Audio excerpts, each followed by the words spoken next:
Hello everyone, my name is Mansi Bhardwaj. तो आज हम करेंगे, प्रीवियस लेक्चर में हमने क्या किया था, हमने गैसेस के बारे में पढ़ा था, गैस ला किए थे एंड जो आइडियल गैस है वो कितना प्रेशर एक्सर्ट करती है, ये सब हमने प्रीवियस लेक्चर में किया था। तो आज हम करेंगे कि average kinetic energy. Previous lecture में हमने क्या किया, ये भी किया था कि जो हमारा रिलेशन होता है ना pressure and kinetic energy of gas के बीच में, तो वो भी किया था। ठीक है, तो आज हम करेंगे एवरेज काइनेटिक एनर्जी पर मॉलिक्यूल ऑफ द गैस। तो एवरेज काइनेटिक एनर्जी ऑफ किनकी, पर मॉलिक्यूल ऑफ द गैस, पर मॉलिक्यूल ऑफ गैस। देखो हमें पता है एक गैस के अंदर हमें क्या निकालनी है, पूरी की पूरी मतलब गैस का निकालना है। अब हमें पता है कि 1 ग्राम मोल की जो आइडियल गैस होती है उसकी वॉल्यूम V होती है। ठीक है, टेम्परेचर T पर। लेट जो स्मॉल हम मान लेते हैं मास of each molecule of the gas. Small m क्या है, मास of each molecule, mass of each molecule of the gas, ठीक है। ये हमें निकालना क्या है, काइनेटिक एनर्जी ऑफ पर मॉलिक्यूल ऑफ द गैस। और हम क्या मानेंगे, m क्या है हमारा, मास of each molecule of the gas. और हम देखो कैपिटल, क्योंकि हमारे पास एवोगैड्रो नंबर होते हैं। हमें देखो प्रीवियस लेक्चर में हमने किया था ना कि जो गैस ला होती है वो एवोगैड्रो नंबर होती है, यानी 10, यानी सॉरी गैस ला नहीं, गैसेस के अंदर जो मॉलिक्यूल होते हैं वो एवोगैड्रो नंबर होते हैं, मतलब 10⁻23 मॉलिक्यूल होते हैं। अब अगर एक मास का इतना है और टोटल हमारे पास गैस मॉलिक्यूल कितने हैं, इतने हैं 10⁻23 एवोगैड्रो नंबर, तो हमारे पास total mass of the gas किसके इक्वल हो जाएगा, स्मॉल m, क्योंकि एक मॉलिक्यूल का मास इतना है और हमारे पास नंबर कितने हैं, एवोगैड्रो नंबर, है ना। तो ये जो टोटल मास है ये किसके इक्वल हो जाएगा, एक मास का, एक जो मॉलिक्यूल है उसका मास इनटू एवोगैड्रो नंबर। ठीक है, समझ आया। वेर एन इज क्या है, एवोगैड्रो नंबर। एवोगैड्रो नंबर हमने क्यों लिया, क्योंकि जो हमारी गैस है वो बहुत सारे मॉलिक्यूल से मिलकर बनी होती है और वो मॉलिक्यूल एवोगैड्रो नंबर के इक्वल होते हैं। ठीक है, यानी 10⁻23। ठीक है, तो यहाँ से हो गया। अब हमें पता था प्रीवियस लेक्चर में हमने क्या किया था कि हमने जो प्रेशर एक्सर्ट किया था ना आइडियल गैस पे, वो क्या था, 1/3 रो सी स्क्वायर, है ना। क्योंकि गैस जो है एक इतना प्रेशर एक्सर्ट करती है, हमने प्रीवियस लेक्चर में कर चुके हैं। अब देखो 1/3 रो किसके इक्वल होती है, डेंसिटी, मास पर यूनिट वॉल्यूम हो जाएगा, इंटू किसके इक्वल आ जाएगा, सी स्क्वायर के। ठीक है, ये हुआ 1/3 m/v। अब यहाँ से देखो P m/v² तो यहाँ से P क्रॉस मल्टीप्लीकेशन हो जाएगा, तो PV is equal to 1/3 mc²। ठीक है, यहाँ से ये रिलेशन आ गया 1/3। अब हमें पता है कि जो हमारी परफेक्ट गैस इक्वेशन होती है ना PV, वो किसके इक्वल आती है, आइडल गैस इक्वेशन भी होती है परफेक्ट, 1 नंबर ऑफ मोल के लिए, क्योंकि nRT होता है, अगर नंबर ऑफ मॉलिक्यूल 1 लेंगे तो कितना आ जाएगा, RT। तो PV is equal to RT हमारी गैस इक्वेशन होती है, वेयर R क्या हमारा यूनिवर्सल गैस कॉन्स्टेंट, जिसकी वैल्यू हम क्या लेते हैं 8.31, या फिर 2 भी ले लेते हैं, क्योंकि 1.98 आया था ना तो हम लगभग 2 ही ले रहे थे, है ना। तो ये आ जाएगा। ठीक है, तो यहां से किसके इक्वल आ जाएगा, 1/3 mc² is equal to RT के भी इक्वल आ जाएगा, क्योंकि PV is equal to RT, तो इसको RT के इक्वल हम रख सकते हैं। तो दोनों तरफ क्या करेंगे, 1/2 से मल्टीप्लाई कर देते हैं, 1/2 इंटू 3 m/c², इधर भी 1/2 से मल्टीप्लाई कर देते हैं। तो यहाँ से कितना आ जाएगा, 1/2 mc² इज इक्वल टू 3 चला जाएगा ऊपर, 3/2 RT। ठीक है, ये क्लियर हुआ यहाँ तक। 1/2 mc² कैसा है, यहाँ से क्रॉस मल्टीप्लीकेशन हो गया। ठीक है, अब देखो हमें क्या निकालनी थी, एवरेज काइनेटिक एनर्जी चाहिए थी, तो ये हमारी क्या आ गई, एवरेज काइनेटिक एनर्जी। तो ये हमें एवरेज काइनेटिक एनर्जी निकालनी थी, एवरेज काइनेटिक एनर्जी पर मॉलिक्यूल ऑफ द गैस, तो ये वही आ गई, average kinetic energy of translation of 1 mole of the gas. ठीक है, ये आ गई, यही हमें फाइंड आउट करनी थी। ठीक है, अब देखो हमें पता है जो हमारा m है, कैपिटल M, वो किसके इक्वल है, यहाँ पे लिख देते हैं स्मॉल m इंटू NA के इक्वल है ना। यहाँ से ये चीज ये है। अब यहाँ से 1/2, तो कैपिटल M को हम ऐसे लिख सकते हैं ना, MNAC², क्योंकि कैपिटल M की जगह हम ये लिख सकते हैं ना, क्योंकि हमने ऊपर देख चुके हैं हम ये इनका रिलेशन है, इज इक्वल टू 3/2 RT। हो गया ये, तो यहाँ से किसके इक्वल हो जाएगा, 1/2 m C² is equal to 3/2 और ये Na किसके इसके नीचे आ जाएगा, है ना, तो R/Na, ठीक है, इंटू T, ठीक है, तो 1/2 MC² इज इक्वल टू किसके इक्वल भी आ सकता है 3/2। अब ये देखो ये जो चीज होती है R/Na साइड में लिख देते हैं, ये किसके इक्वल आ जाती है KB के इक्वल, है ना, KB क्या हमारा इज कॉल्ड बोल्टजमैन कांस्टेंट। समझ आया कैसे आया, R/Na हमारा क्या है यहाँ से बोल्टजमैन कांस्टेंट, तो ये R/Na की जगह हम बोल्टजमैन यानी K भी लिख सकते हैं, KB इंटू T, ठीक है, तो ये आ गया हमारा बोल्टजमैन कांस्टेंट। तो ये हमारी क्या है एवरेज काइनेटिक एनर्जी पर मॉलिक्यूल ऑफ द गैस, ये हमारी क्या थी 1 मॉलिक्यूल ऑफ द गैस, जो ये आई थी ना ये वाली, ये हमारी 1 मॉलिक्यूल ऑफ द गैस आई थी, 1 मोल ऑफ द गैस, और ये हमारी क्या है काइनेटिक, जो हमारी एवरेज काइनेटिक एनर्जी है ऑफ ट्रांसलेशन पर मॉलिक्यूल ऑफ ए गैस, ठीक है, एक पर मॉलिक्यूल की ये आई हमारी एवरेज काइनेटिक एनर्जी, ठीक है। तो हमें यहाँ से क्या हुआ कि जो हमारी काइनेटिक एनर्जी होती है पर मॉलिक्यूल ऑफ गैस वो डिपेंड नहीं करती किस पे, मास ऑफ द मॉलिक्यूल, क्योंकि देखो यहाँ से हमारी काइनेटिक एनर्जी किसकी इक्वल आई 1/2 के भी सिर्फ और सिर्फ टेम्परेचर पर डिपेंड करती है।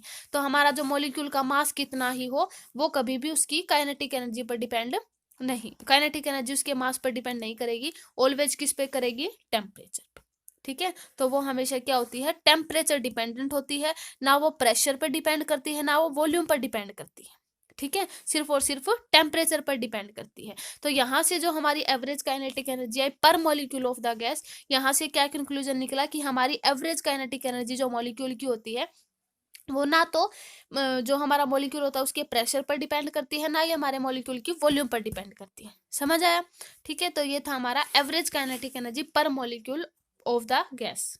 अब देखो, अब हमें क्या निकालना है कि kinetic interpretation of a temperature, मतलब क्या हुआ कि देखो according to kinetic theory of gases हमने क्या निकाला था कि जो प्रेशर एक्सर्ट हो रहा था ना 1 मोल ऑफ ए गैस मतलब आइडियल गैस पे, वो क्या था 1/3 ρC²। देखो यहाँ से एक इंपॉर्टेंट रिलेशन आएगा जो हमारे आगे गैस ला है उनके डेरिवेशन में हम यूज करेंगे, ठीक है, इसलिए हम ये कर रहे हैं। तो P इज इक्वल टू जो प्रेशर था हमारा आइडियल गैस का वो ये आया था, हमें पता है रो क्या होता है 1/3 M/V, क्योंकि डेंसिटी होती है मास per unit volume into C², M/V और C², M हो गया ये। तो अब हमें क्या चाहिए 1/PV, cross multiplication PV is equal to 1/3 MC², PV हो गया, PV और PV is equal to according to ideal gas equation PV is equal to किसके इक्वल होता है RT for 1 mole of gas के लिए, 1 मोल के लिए। तो PV is equal to RT, तो PV से RT किसके इक्वल आ जाएगा 1/3 MC², ये हो गया। C² इज इक्वल टू किसके इक्वल आ जाएगा 3RT क्रॉस मल्टीप्लीकेशन कर देंगे 3RT/M, ठीक है, ये आ जाएगा। यहाँ से देखो अब एक इम्पोर्टेंट बहुत ही इंपॉर्टेंट रिलेशन आया कि जो हमारा C² हम बताएंगे कि C होता क्या है, ठीक है, तो C² है वो डायरेक्टली प्रोपोर्शनल किस पे कर गया टेम्परेचर पे। इसका मतलब कि जो हमारा टेम्परेचर है वो यानी जो C है वो स्क्वायर रूट ऑफ टेम्परेचर पर डिपेंड कर रहा है। This is the important relation, ये बहुत इंपॉर्टेंट रिलेशन आया है, इंपॉर्टेंट। अब देखो यहाँ से जो हमारी C है वो क्या है रूट मीन स्क्वायर स्पीड। देखो ये हमारी जो C है ये क्या है root mean square speed C। देखो तो हमारी जो हमने क्या निकाला काइनेटिक इंटरप्रिटेशन ऑफ टेम्परेचर से हमें क्या कंक्लूजन निकला कि square root of the absolute temperature, ये है ना square root of the absolute temperature of an ideal gas वो किस पे डायरेक्टली प्रोपोर्शनल कर रहा है root mean square velocity of the molecule. देखो यहाँ पे लिख देते हैं, ठीक है, तो यहाँ से एक इंपॉर्टेंट आया कि square root of the absolute temperature of an ideal gas वो डायरेक्टली प्रोपोर्शनल होता है किसके root mean square velocity of its molecule. अब देखो यहाँ से प्रीवियस उसमें हमने क्या निकाला था, जो हमने किया था ना उसमें हमने ये निकाला था कि हमारी जो एवरेज काइनेटिक एनर्जी है वो किस पर डिपेंड कर रही थी सिर्फ और सिर्फ टेम्परेचर पे। अब देखो यहाँ से भी हम वो चीज निकाल सकते हैं इस रिलेशन से भी, वो कैसे देखो यहाँ से जो ये आया था ना ये इस इक्वेशन को नाम देते हैं इक्वेशन फर्स्ट। इसमें हम क्या करेंगे, दोनों तरफ Na जो हमारा एवोगैड्रो नंबर है दोनों तरफ डिवाइड कर देते हैं। तो 1/3 m बाई, क्योंकि m और Na दोनों तरफ हम डिवाइड कर देंगे ना, is equal to R/Na into T, दोनों तरफ डिवाइड कर दिया। यहाँ से R/Na हमारा क्या होता है, साइड में लिख देते हैं, is equal to KB, that is Boltzmann constant होता है ना। तो 1/3 इसको हम ऐसे लिख सकते हैं 1/3, और देखो M/Na, क्योंकि हमने देखो यहाँ से जो कैपिटल M देखा था ना, यहाँ से जो स्मॉल कैपिटल M था वो किसके इक्वल था, स्मॉल m इंटू Na के इक्वल था, है ना। तो कैपिटल M/Na किसके इक्वल हो जाएगा, स्मॉल m के। तो यहाँ पे कैपिटल M/Na को हम स्मॉल m लिख सकते हैं। तो स्मॉल 1/3 हो गया, ये हो जाएगा ना 1/3 mc² इज इक्वल टू किसके इक्वल हो जाएगा, R/Na यानी KB। ठीक है, दोनों तरफ क्या करेंगे 1/2 से सेम मल्टीप्लाई कर देंगे। तो यहाँ से 1/2 mc² इज इक्वल टू, क्योंकि दोनों तरफ अगर 1/2 से मल्टीप्लाई करेंगे तो 3 उधर चला जाएगा, तो 3/2 इधर भी हो जाएगा, 3/2 KB।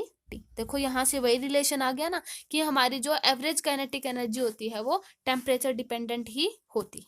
ठीक है, ये आ जाएगा। तो जो हमारी एवरेज काइनेटिक एनर्जी वो ऑलवेज टेम्परेचर पर डिपेंड करती है, प्रेशर और वॉल्यूम ऑफ द गैस पर नहीं करती। उसके बाद इसमें एक इंपॉर्टेंट टर्म आती है, दैट इज एब्सोल्यूट जीरो, है ना।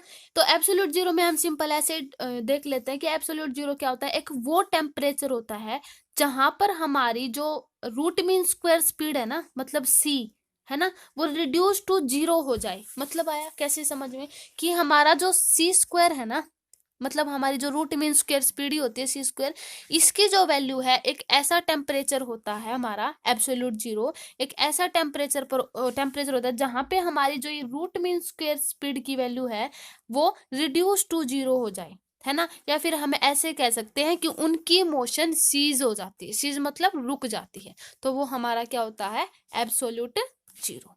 ठीक है, ये हो गया क्लियर। तो यहाँ से देखो अब ये जो हमारा √3RT, क्योंकि अगर हम यहाँ से C निकालेंगे ना तो यहाँ से एक और रिलेशन आ जाएगा √3RT/m, है ना, ये रूट मीन्स के। अब देखो इसके बेस पे एक न्यूमेरिकल करते हैं, C is equal to √3RT/m पर। देखो ये न्यूमेरिकल है कि what will be the root mean square, देखो वही आ गई ना कि हमें C ही निकालना है ना। Square speed of the helium किस पर, 40 डिग्री सेल्सियस पर। If we know that oxygen of a molecule is 460 meter पर second at 0 degree Celsius, molecular weight of oxygen is 32 and helium का हमें पता है 4 ग्राम होता है ना। अब देखो हीलियम का हमें निकालनी है, टेम्परेचर गिवन है कितना, 40 डिग्री सेल्सियस। डिग्री सेल्सियस उसको केल्विन में चेंज करेंगे, कितना आ जाएगा, +20 273, है ना, ये आ जाता है ना। तो 313 केल्विन, क्योंकि केल्विन में हम चेंज करते हैं ना, बाद में उसको सोल्व करते हैं। तो यहाँ से C क्या होता है, √3RT/m। देखो ये वही फॉर्मूला आ गया ना, √3RT/m, ये हो जाएगा। अब देखो इस फॉर्मूले का यूज करके हम निकालेंगे, ये हो गया। अब देखो हमें ऑक्सीजन के लिए, फॉर ऑक्सीजन, पहले ऑक्सीजन के लिए निकालेंगे ना, for oxygen at 0 degree Celsius, 0 degree Celsius के लिए निकालेंगे। तो C इज इक्वल टू कितना है ऑक्सीजन के लिए, 460, है ना, 460 मीटर पर सेकेंड है ना root mean square speed, is equal to √3R, temperature हमारा कितना है 273, है ना, क्योंकि 0 डिग्री सेल्सियस है, अगर इसमें +27 करें तो 273 आ जाएगा ना, क्योंकि ऑक्सीजन तो हमारा 0 डिग्री सेल्सियस पर ही है। तो बाय कितना आ जाएगा, कितना मास हमारा कितना है, ऑक्सीजन का कितना होता है 32 ही होता है ना। तो इसको सोल्व कर लेंगे, पहला ये आ गया इक्वेशन सोल्व नहीं, पहले इसको इक्वेशन नंबर 1 नाम दे देते हैं। अब इक्वेशन सोल्व करते हैं फॉर हीलियम के लिए। हीलियम का टेम्परेचर कितना है, एट 40 डिग्री सेल्सियस, है ना, गिवन है ये रहा 40 डिग्री सेल्सियस, ये रहा हीलियम।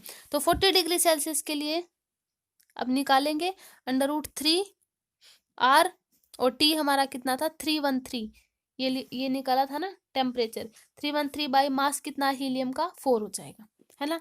इक्वेशन इसको नाम दे देते हैं सेकंड। दोनों को डिवाइड कर देंगे, दोनों को डिवाइड करेंगे तो C हीलियम का निकलाएगा, root mean square speed helium की 460, क्योंकि इसको इससे डिवाइड करेंगे, है ना। तो 460 यहाँ से आ जाएगा, इन दोनों को डिवाइड किया तो 460 इंटू अंडर रूट किसके इक्वल हो जाएगा 360/4 इंटू 32 बाई कितना आ जाएगा 313 सॉरी 273 आ जाएगा इधर, और इधर 313 आएगा, है ना, ये प्रॉब्लम होगी ना थोड़ी इधर, ये आ जाएगा 313/4 इंटू 32/273। जब इसको सोल्व करेंगे तो ये आ जाएगा 1393.1 मीटर पर सेकेंड।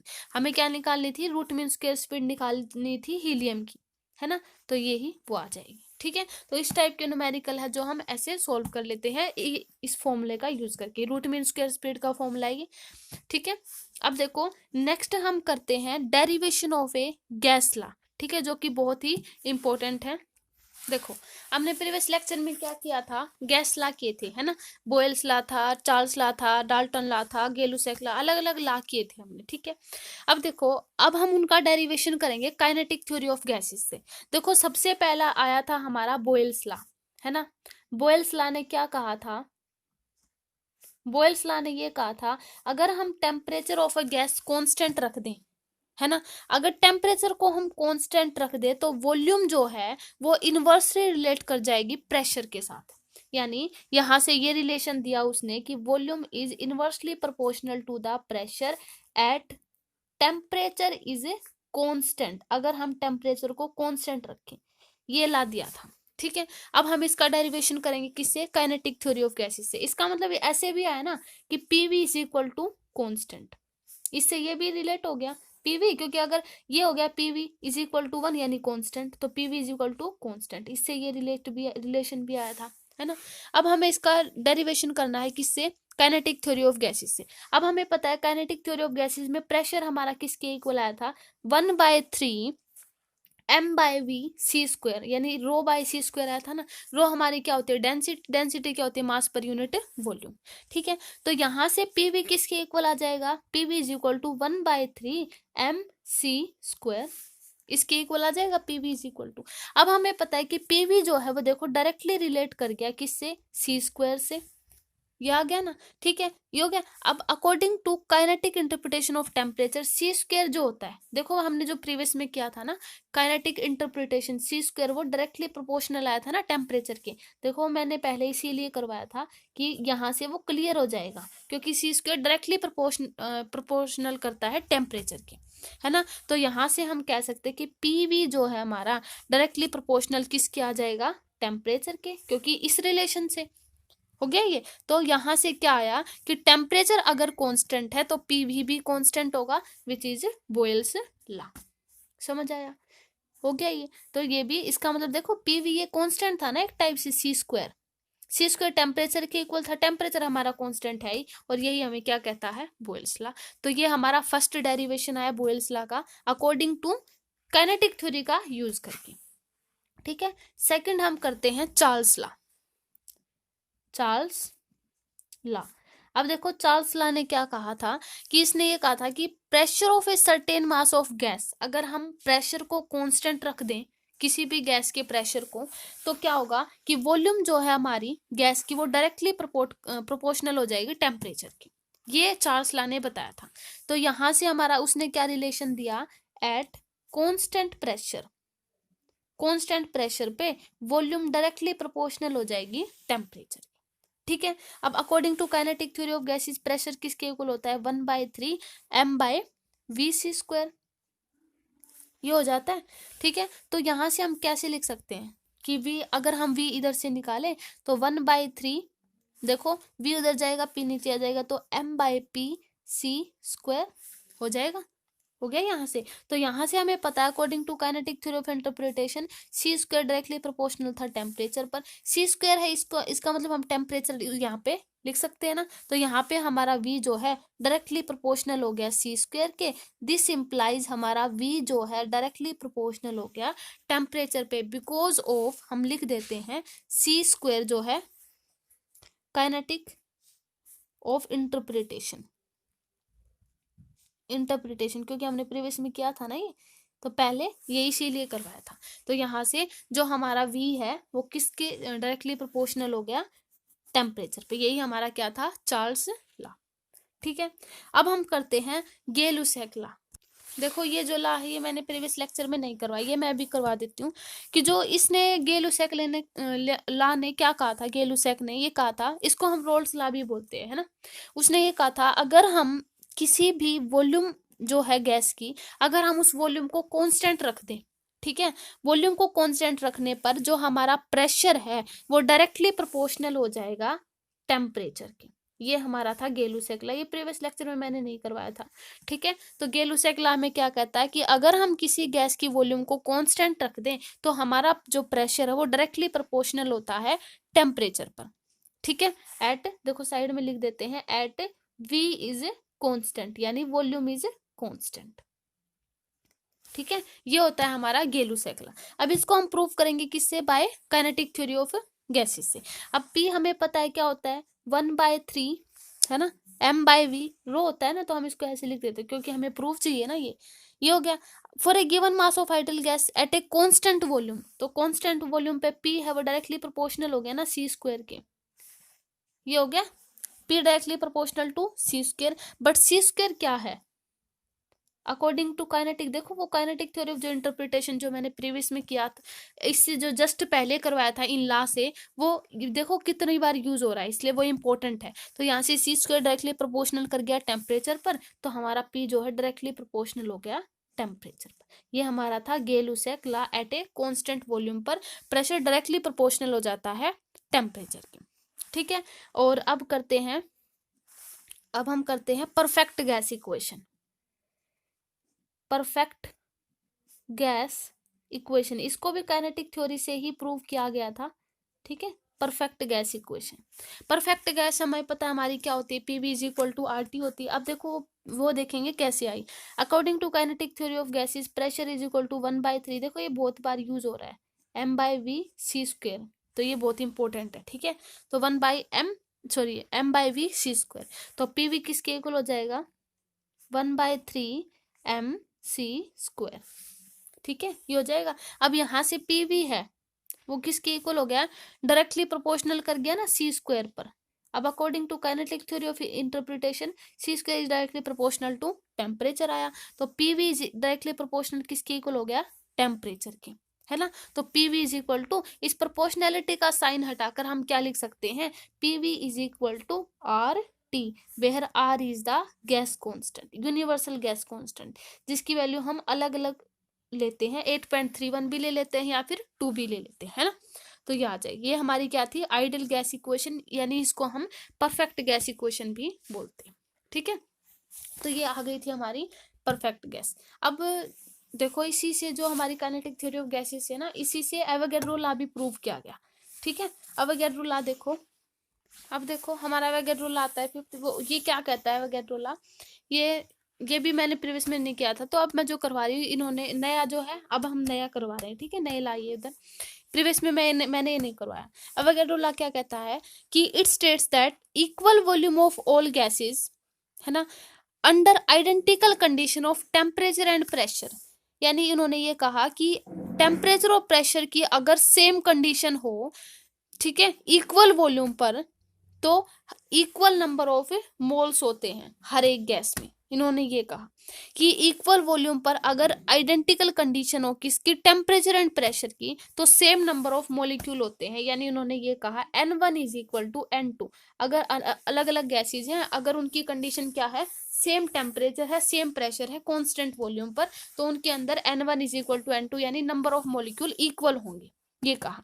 तो मान लिया कि हमने दो गैसेज ली A एंड B, ठीक है, उनमें इक्वल नंबर ऑफ वॉल्यूम है, एट सेम टेम्परेचर है, इसका टेम्परेचर T है तो इसका भी T है, इसका प्रेशर P है तो इसका भी प्रेशर P है, at temperature, same temperature and pressure, ठीक है। हम मान लेते हैं कि capital M1 and capital M2 क्या मान ली, masses of the gas, total mass of gas A and B, ठीक है, total mass of gas A and B, ठीक है, अलग अलग गैसेज ली हमने A एंड B, ठीक है, ये हो गया।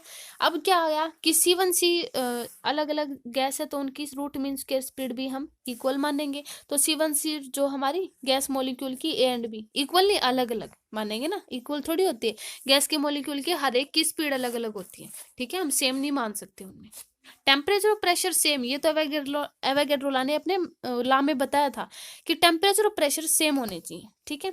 C1 C2 क्या मान ली, root mean square velocity, root mean square velocity A and B की, ठीक है।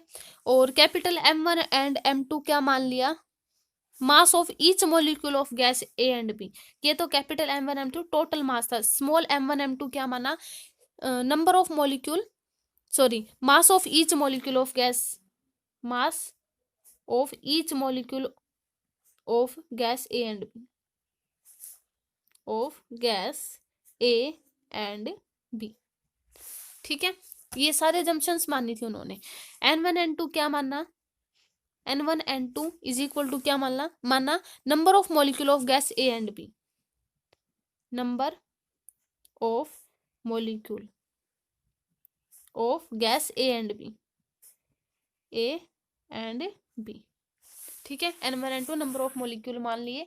फिर देखो काइनेटिक थ्योरी ऑफ गैसेज हमें क्या कहती है कि टोटल नंबर ऑफ मॉलिक्यूल जो होते हैं ना वो किसके इक्वल होते हैं, ईच मॉलिक्यूल के मासेस के इनटू कितने नंबर ऑफ उसमें मॉलिक्यूल है ना। तो कैपिटल M हमारा क्या है, total mass of A gas, यानी एक मॉलिक्यूल का मास कितना है और कितने उसमें नंबर ऑफ मॉलिक्यूल है, तो ये हो जाएगा। और M2 भी किसके इक्वल हो जाएगा, capital M2 is equal to M2 into N2, ये हो जाएगा क्योंकि यहाँ से एजम्पशंस आई। अब हम according to kinetic theory of gases P1 किसके इक्वल हो जाएगा, 1/3 M1/V इंटू C² और P2 किसके इक्वल हो जाएगा, देखो P2 is equal to 1/3 M2/V into C², ठीक है। अलग अलग आई P1 P2, ये हो गया, क्लियर हो गया। अब देखो हम क्या कर लेते हैं, दोनों तरफ इक्वल रख लेते हैं, ठीक है।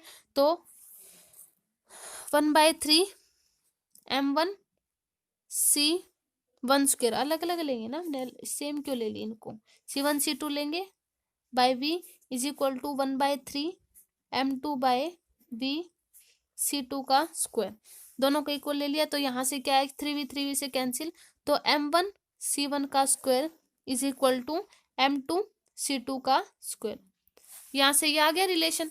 अब देखो हमें पता है gases A and B are same temperature पे हैं, ठीक है। तो average kinetic energy per mole of A gas is equal to किसके इक्वल आ जाएगी, एवरेज काइनेटिक एनर्जी, मतलब देखो यहाँ से जो ये चीज आई ना ये किसके इक्वल आ जाएगी, gas A and B, as gas हमारी ए एंड बी जो गैस है वो सेम टेम्परेचर है पर है। देखो इसका जो मतलब है ना उसका मतलब बता रहे हैं, gas A and B are same temperature, same temperature पर है, ठीक है। तो यहां से क्या आया, एवरेज जो काइनेटिक एनर्जी होती है मॉलिक्यूल ऑफ ए गैस की, एवरेज काइनेटिक एनर्जी पर किसके इक्वल आ जाएगा, molecule of A gas A, gas A, ठीक है, इज इक्वल टू किसके इक्वल हो जाएगी, एवरेज काइनेटिक एनर्जी पर molecule of gas B, gas A is equal to gas B, अलग अलग के लिए अलग अलग है, यानी एवरेज काइनेटिक एनर्जी पर molecule of A gas A is equal to average kinetic energy पर molecule of A gas B, दोनों को इक्वल, यानी 1/2 है ना, स्मॉल M1 C1 का स्क्वायर, एवरेज काइनेटिक एनर्जी तो यही होती है ना per molecule of A gas, is equal to 1/2 M2 C2 का स्क्वायर, यहाँ से M1 C1 का स्क्वायर इज इक्वल टू किसके इक्वल आया, M2 C2 का स्क्वायर। क्लियर हुआ, यहाँ से ये क्लियर हुआ कैसे आया। अब देखो इन दोनों इक्वेशन को हम डिवाइड कर देते हैं, है ना, दोनों इक्वेशन को कर दे अब डिवाइड।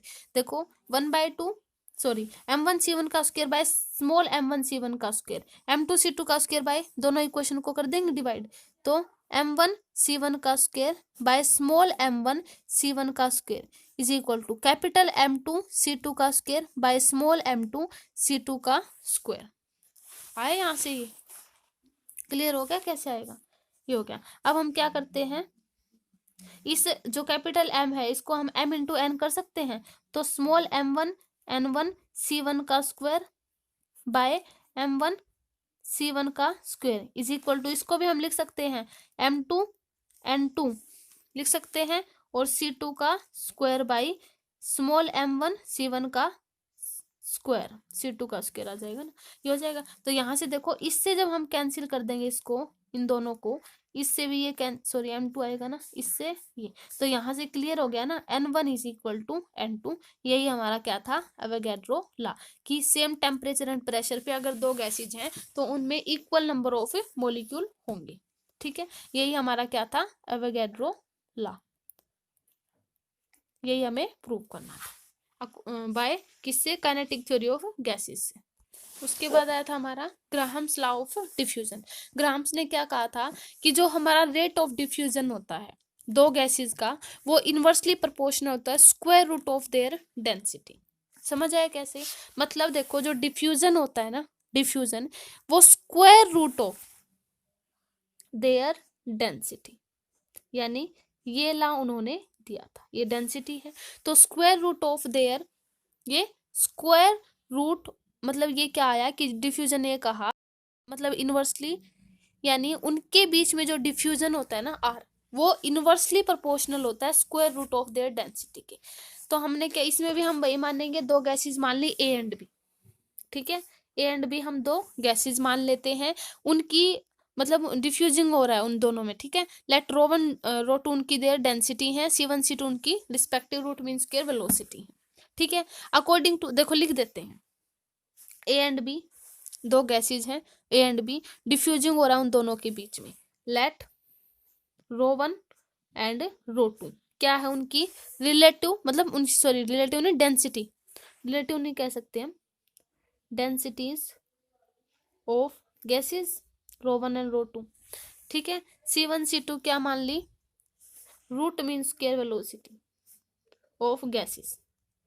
क्लियर है, हो गया ये। अब देखो, according to kinetic theory of gases P1 is equal to 1/3 rho, किसके इक्वल, रो1 C1 का square is equal to P2 किसके इक्वल आ जाएगा, 1/3 रो2 C2 का स्क्वायर। अलग अलग लिखेंगे। अब स्टेट जो हमारे, अगर मान लिया दोनों गैसेज में डिफ्यूजन हो रहा है, इस गैस से इसमें अब एक पॉइंट ऐसा भी आएगा जहां पे इनका जाके डिफ्यूजन रुके भीगा, यानी एक स्टेडी स्टेट आएगी जहां पर उन दोनों का प्रेशर क्या होगा, इक्वल। ठीक है, हर एक चीज में ऐसा तो होता है कि वो इक्विलिब्रियम में जरूर आते हैं, तो इक्विलिब्रियम पोजीशन तो इनकी आएगी जहां पे pressure P1 and P2 equal होगा। तो हम ऐसे लिख सकते हैं 1/3 रो1 C1 का स्क्वायर इज इक्वल टू 1/3 रो2 C2 का स्क्वायर। अब ये हो जाएगा, यहाँ से क्या आया, यहाँ से हम इसको ऐसे लिख सकते हैं C1 का स्क्वायर, इसको इधर ले आए C2 का square is equal to rho two by rho one, ऐसे लिख सकते हैं, उधर चला जाएगा ना ये। क्लियर है, अब यहाँ से C1 बाय C2 किसके इक्वल हो जाएगा, अंडर रूट रो2 बाय रो1, ऐसे लिख सकते हैं ना, हम इनको लिख सकते हैं ऑफ कोर्स। तो हमें पता है जो रेट ऑफ जो डिफ्यूजन है गैस का, वो किस पे डायरेक्टली प्रोपोर्शनल है, रूट मीन स्क्वायर वेलोसिटी, है ना। तो R1 जो है, यहाँ से R1 जो है डायरेक्टली प्रोपोर्शनल है C1 के, है ना। देखो साइड में लिख देते हैं, R1 directly proportional to C1 and R2 directly proportional to C2। तो हम इसको R1 बाय R2 लिख सकते हैं, ऑफ कोर्स लिख सकते हैं ना। तो क्योंकि हमारा रेट डिफ्यूजन लॉ यही तो कहता है। क्लियर है कैसे आया ये, ठीक है। तो हमारे diffusion of a gas directly proportional होता है रूट मीन स्क्वायर वेलोसिटी। तो यहाँ से हम इसको ऐसे लिख सकते हैं, R1 बाय R2 किसके इक्वल हो जाएगा, अंडर रूट रो2 बाय रो1 के। हुआ है क्लियर। तो यहाँ से ऐसे आ जाएगा ना, R is directly sorry inversely proportional to the density square root of their density. ठीक है, तो ये हमारा क्या था, ग्राहम लॉ ऑफ डिफ्यूजन। ठीक है, ये हमने काइनेटिक थ्योरी ऑफ गैसेस से प्रूव करते हैं। अब हम करते हैं लास्ट लॉ हमारा, डाल्टन लॉ।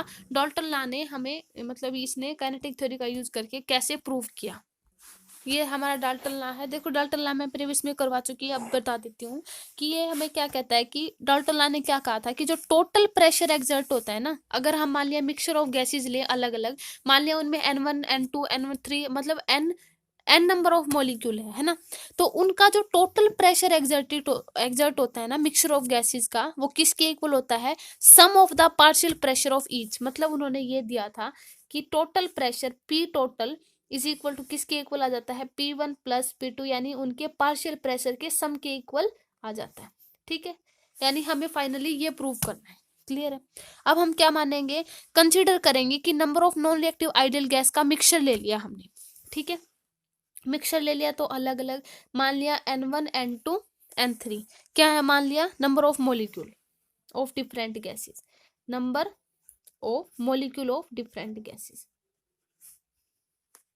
अलग अलग गैसेस के होंगे ना, different gases N1 N2 N3, और small m1 small m1 small m2 और स्मॉल m3 किसके इक्वल हो जाएंगे, number of molecule mass, mass of molecule, अलग अलग मोलिक्यूल का मास, ठीक है, m1 m2, और C1 C2 भी हम क्या मानेंगे, C1 C2 C3, ये हमने क्या मानी, उनकी root mean square velocity, root mean square velocity, clear है, ये मान ली।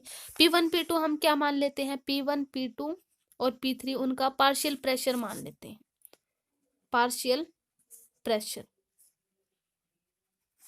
ठीक है, P1 P2 हमने मान लिया। अब हमें पता है according to kinetic theory of gases P1 is equal to 1/3 capital M by V होता है। अब हमें पता है कैपिटल, देखो इसको मैं ऐसे लिख सकती, capital M1 bye V into C², ये लिखेंगे। वॉल्यूम तो सेम ही है, गैस की वॉल्यूम चेंज नहीं होगी, बेशक कितने ही मॉलिक्यूल है लेकिन उनकी वॉल्यूम चेंज नहीं होगी, इसलिए वॉल्यूम को हम कांस्टेंट रखेंगे M1 C²। अब देखो हमें पता है हमारा कैपिटल M किसके इक्वल हो जाता है, small m into small n के, कि एक मॉलिक्यूल का मास कितना है और उसमें कितने नंबर ऑफ मॉलिक्यूल है, इसके इक्वल आ जाता है। तो हम इसको ऐसे लिख सकते हैं ना, P1 is equal to 1/3 small m1 into small n1 और C1 का स्क्वायर बाय वॉल्यूम हमारी रहेगी कांस्टेंट।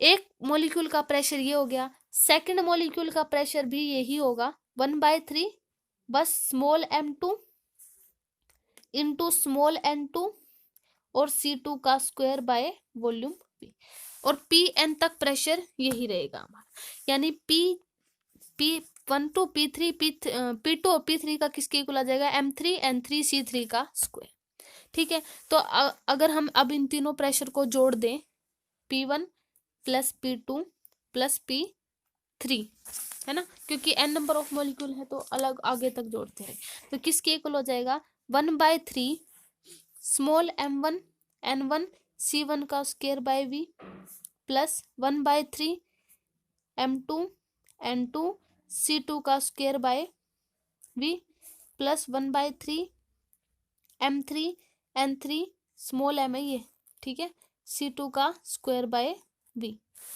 ठीक है, जोड़ते रहेंगे आगे तक प्रेशर को। तो क्या करेंगे 1/3 V, इसको हम कांस्टेंट, क्योंकि कॉमन है सब में, अब ये सारी चीजें हमारी सेम है, सॉरी 1/3 अलग अलग है, तो m1 n1 C1 का स्क्वायर प्लस m2 n2 का स्क्वायर n1, सॉरी ये n1 n2 का स्क्वायर नहीं है, ये यहाँ पे स्क्वायर नहीं है ना, गलती हो गई थी, तो m1 m2 और C2 का स्क्वायर प्लस 1/3 और m3 n3 C3 का स्क्वायर, ये हो जाएगा, ये हो गया। अब टेम्परेचर जो हर एक गैसेस का, सारे गैसेस का सेम है, ठीक है, तो उनकी जो एवरेज काइनेटिक एनर्जी मॉलिक्यूल की डिफरेंट, वो भी क्या होगी, इक्वल, मतलब अगर उनकी देखो टेम्परेचर सेम है तो उनकी एवरेज काइनेटिक एनर्जी भी सेम होगी, है ना, क्योंकि एवरेज काइनेटिक एनर्जी हमारी टेम्परेचर पर ही डिपेंड करती है, तो वो भी हमारी क्या होगी, सेम। तो हमारी एवरेज काइनेटिक एनर्जी होती है ना 1/3 m1 C1 का square is equal to 1/2 m2 C2 का square is equal to 1/2 m3 C3 का स्क्वायर, क्योंकि टेम्परेचर पर डिपेंड करती है, तो हम इसको ऐसे लिख सकते हैं 1/3 m C² is equal to 3/2 kBT, यही तो हमारी क्या थी, एवरेज काइनेटिक एनर्जी थी ना, where Kb is the Boltzmann constant.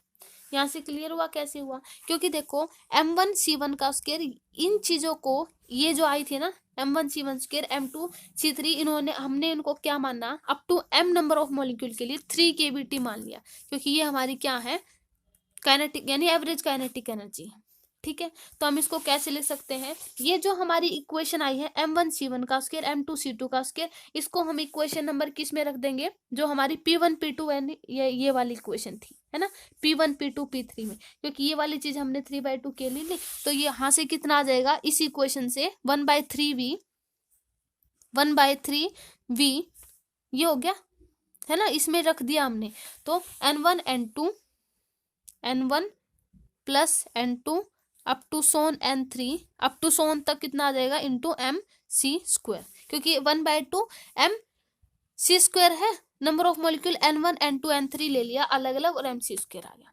ठीक है, क्लियर हो यहाँ से। और अगर इन सब का n जो है n1 प्लस n2 उसको हम एक n मान लेते हैं, ठीक है, टोटल नंबर ऑफ मॉलिक्यूल मान लेते हैं मिक्सचर में स्मॉल m, ये मान लिया। अभी देखो यहाँ से 1/3v, अब n1 n2 ये हमने देखो m इंटू n हमारा देखो यहाँ से इसको हमने क्या माना स्मॉल n मान लिया टोटल मिक्सचर का, यहाँ पे हम अब m इंटू n हमारा क्या होता है कैपिटल M और c स्क्वायर, क्लियर हुआ यहाँ से। और ये किसके इक्वल आया था प्रेशर के, यहाँ से ये क्लियर हुआ कैसे आया। ठीक है, तो 1/3 m/v c square is equal to P के इक्वल आ गया। टोटल प्रेशर ये एक्सर्टेड बाय मिक्सचर का आया था। अब एक अगर मान लिया एक मॉलिक्यूल का प्रेशर P है तो एक्सर्टेड बाय, अब मिक्सचर ऑफ गैसेस के लिए टोटल प्रेशर क्या आ जाएगा, इनका पार्शियल सम, यानी P1 plus P2 plus P3 up to so and P तक, और वही हमारा क्या था Dalton law of partial pressure, मतलब उसने ये बताया कि सबका जो मतलब उनका जो टोटल प्रेशर आता है वो उनके पार्शियल प्रेशर के सम के इक्वल आता है। ठीक है, तो ये थे हमारे गैस लॉ जो हमने काइनेटिक थ्योरी से प्रूव किए हैं। ठीक है, तो नेक्स्ट चैप्टर में हम करेंगे मोस्ट प्रोबेबल स्पीड, सारे जो हमारी आई थी ना most probable root mean square speed, ठीक है, वो हम करेंगे नेक्स्ट लेक्चर में। तो आज के लिए इतना ही, ओके, थैंक यू।